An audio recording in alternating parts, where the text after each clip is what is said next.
Agora que já falamos sobre os objetos amarelos, que são os objetos de toque, vamos falar sobre os objetos de cor azul aqui da barra de ferramentas.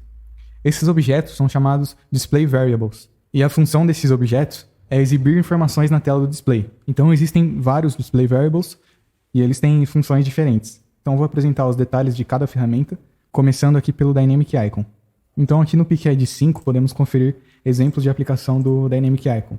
Então esse é um objeto que ele tem a função de exibir ícones na tela do display de forma dinâmica, né? Então para trabalhar com os ícones aqui no Dynamic Icon, você deve ter criado suas bibliotecas de ícone, né? Aqui no Icon Resources.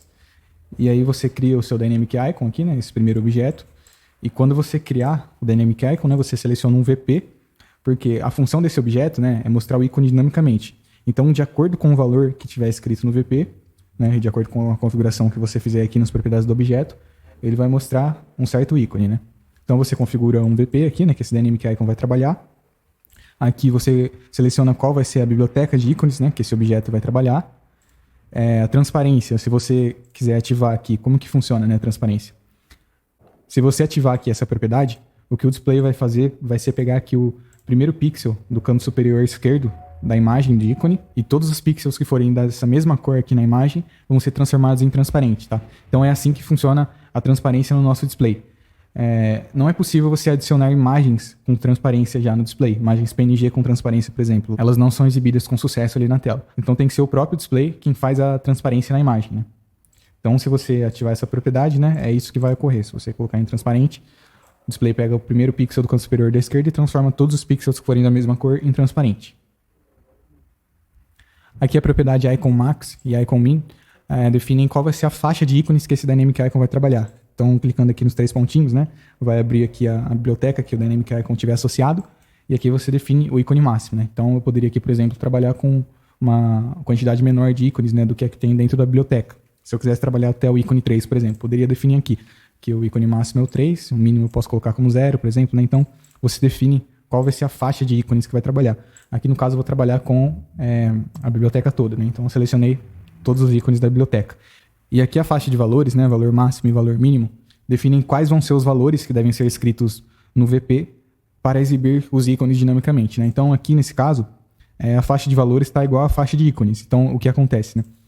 Se você escrever o valor 0 no VP 116, né, nesse caso, vai ser mostrado o ícone 0 da biblioteca na tela do display. Se você escrever o valor 1, vai ser mostrado o ícone 1 aqui, né? E a faixa de valores, ela se ajusta à faixa de ícones. Então, se você tivesse o dobro aqui, por exemplo, né, fosse de 0 até 18. Nesse caso, tanto o valor 0 quanto o valor 1 iria exibir o ícone 0, né? Só a partir do número 2 e o número 3 iriam exibir o ícone de número 1. Então, essa faixa, né, ela se ajusta à faixa de ícones. Dessa forma que funciona aqui a faixa de valores. Então, eu vou exemplificar para vocês aqui na tela do display. Na demonstração, existe o incremental input aqui, embaixo do Dynamic Icon, que ele está escrevendo valores de 0 a 9 no VP 116, né? Que é o mesmo VP e valores associados a esse Dynamic Icon, né? Então, quando eu toco aqui sobre o incremental input, ele escreve um valor novo no VP e muda o ícone ali dinamicamente. Então, essa é a função aí do Dynamic Icon. E a propriedade initial value, o valor que tiver definido nessa propriedade, ele é escrito no VP que o Dynamic Icon tiver associado quando o display é ligado. Então, por exemplo, se eu quisesse iniciar aqui o Dynamic Icon mostrando o ícone 9, eu poderia aqui definir essa propriedade como sendo 9, e aí quando o display fosse ligado, esse valor 9 ia ser escrito no VP 116. Então, isso faria com que o ícone 9 já fosse exibido ali, né, no estado inicial na tela do display. Então, esses foram os detalhes do Dynamic Icon, e você pode utilizá-lo aí para fazer diferentes aplicações com ícone na sua interface gráfica. O próximo Display Variable aqui da barra é o Animated Icon. Aqui no PicID 9 podemos conferir um exemplo, né? Esse objeto ele é responsável por fazer uma animação com ícones, tá? Então aqui, por exemplo, essa biblioteca de ícones, eu vou abrir ela aqui para vocês no Icon Resources. Essa é uma biblioteca que contém imagens, né, que quando exibidas em sequência formam uma animação.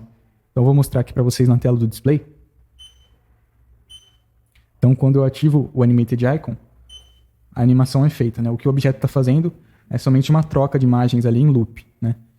Então você pode utilizar esse recurso aí para fazer animações com o ícone na tela do display. Então aqui apresentando as propriedades, né, desse objeto para vocês. Esse objeto deve ser associado a um VP, a uma biblioteca de ícones. Você pode trabalhar com transparência também, se você quiser. A transparência funciona assim como no Dynamic Icon. E as propriedades Value Stop e Value Start são os valores que devem ser escritos no VP do Animated Icon para iniciar ou parar a animação. Então, aqui nesse caso, quando se escreve o valor 1 no VP96, é iniciada a animação. E quando se escreve o valor 0, a animação é parada. A propriedade Restart Animation from First Icon, quando essa propriedade está ativada, caso você pare a animação e inicie ela novamente, né? Se ela estiver ativada, a animação inicia do primeiro ícone da faixa de ícones que estiver sendo exibida. E se ela estiver desativada, a animação continua de onde ela parou. Então é bem simples essa propriedade, né? Essa é a função dela. A propriedade Icon Stop, clicando nela aqui, a descrição fala que essa propriedade define qual ícone vai ser mostrado quando a animação estiver parada, certo? Então quando você parar a animação, vou mostrar aqui para vocês na tela do display, vai ser mostrado um determinado ícone, né? Então essa propriedade define qual vai ser esse ícone, né, que vai ser exibido ali. E a propriedade Icon Start define qual é o primeiro ícone da animação e a Icon End qual é o último ícone da animação. Então, quando a animação for iniciada, nesse caso aqui, o Animated Icon vai fazer uma troca, né, em sequência ali de ícones, do ícone 0 até o ícone 20. E quando chega no 20, né, ele reinicia a animação. Então, a animação é feita em loop, né, de acordo com essa faixa de ícones aqui. E a propriedade Initial Value, né, é o valor que vai ser iniciado no VP do Animated Icon. Então, esse é um objeto muito bacana para você fazer animações com ícone. O terceiro display variable é chamado Slider Display. Esse é um objeto que ele funciona em conjunto com o Slider Input, normalmente, né? Então, eu vou mostrar para vocês aqui nessa demonstração, né?